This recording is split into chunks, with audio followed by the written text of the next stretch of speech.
G'day folks, welcome to an ACC Queensland daily weather up today, the 18th of Jan 2023. My name's Chris Nitzo. This update brought to you by our major sponsor TownsvilleSheds.com. Check them out if you're in the market for a shed-safe, accredited shed. Alright, we've got a feeder band coming into a tropical low, which is located here to the north of Bowen, or north-northeast of Bowen. It's at the moment, it's pretty elongated. It looks to be possibly a multi-centred circulation, one centre down here, one centre a little further to the northwest. But overall, that system is tracking in a north to northeast direction and eventually will track east and southeast away from the Queensland coastline. We've seen all the heavy rain push offshore, but there are still some nuisance showers, particularly for folks around the Whitsundays. I'm sure they do not appreciate another 10, 20, 30 mils coming in from some of this shower activity this morning while they're trying to mop up. And you can see the convergence feeder band on the north side of that low also creating quite a bit of rain activity over the north tropical coast and adjacent inland areas.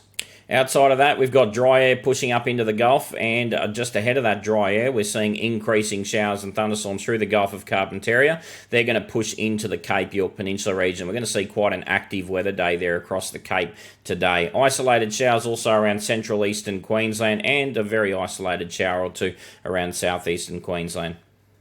Right, if we track this low off the coast of Townsville, we can see it's pushing north today and then pushing east tomorrow. You can see it pushing very quickly away to the eastern Coral Sea. There's no sign of that coming back. Now, in its wake, the monsoon trough will shift northwards from where it is now, which is around that Cairns district, and will continue to shift northwards all the way up to the northern parts of the Cape. Along that monsoon trough, as we progress into the weekend or early next week, we could see little areas of enhanced rotation, one out here in the northern Gulf, one out here in the northern Coral Sea.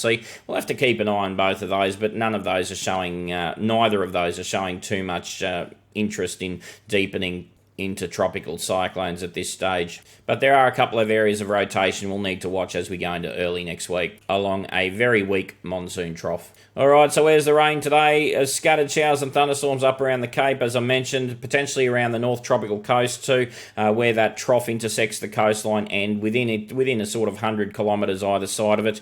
You can see some very isolated convection, much weaker across the Herbert Burdekin inland regions and through the southeastern parts of the northern Goldfields upper Flinders. Continuation of some nuisance shower activity for the Mackay Whitsundays. As I say, I'm sure they don't want nor need an extra few millimetres coming out of that. As we go into tomorrow, we can see scattered showers and thunderstorms in the Cape contracting further northwards. Scattered showers on the northeast tropical coastline.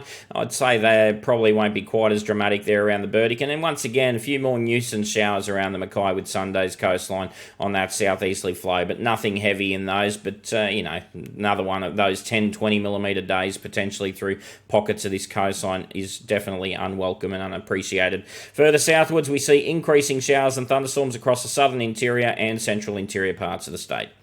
Obviously, winds, you want to be avoiding the water if you're in central and north Queensland with a low pressure system located off the coast. You can see winds here at 10 a.m. this morning, 25 to 35 knots off the coast of Townsville and to Bowen, to the Whitsundays. And you'll notice that the monsoon is also feeding northwesterly winds, fairly fresh to strong northwesterly winds up around the Cape and extending them off to the offshore waters of FNQ. You can see winds are a little bit lighter further down into the southeast corner and some gusty southerlies around the southern and southwestern parts of the state. And we also see over the next 24 hours, just enhancing that shower and storm activity across the far northern interior, just a very weak circulation over the mainland parts of southern Cape York Peninsula. If you want to learn more about anything we talked about today, head over to join.ozcyclonechasers.com.au and check out our subscription options, particularly our discussion about those FNQ Cape weak rotational maximums or possible lows. Have a wonderful day. I'll talk to you tomorrow.